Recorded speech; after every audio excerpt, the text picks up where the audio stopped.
Viewers మట్టి పాత్రలు తీసుకున్నాక అందులో కర్రీస్ చేశాను కానీ రైస్ అయితే ఇంతవరకు వండలేదు. సో ఒకసారి రైస్ వండదామని ట్రై చేశాను.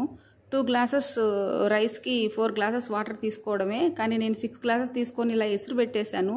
ఎసురు అంటే ఇలా వాటర్ తీసుకొని కొంచెం కాగాక అందులో బియ్యం వేసుకోవడమే. ఇలా బియ్యం వేసుకునేటప్పుడు కొంచెం జాగ్రత్తగా వేసుకోవాలి, ఆ వాటర్ పైన పడతాయి, వేడిగా ఉంటాయి కదా.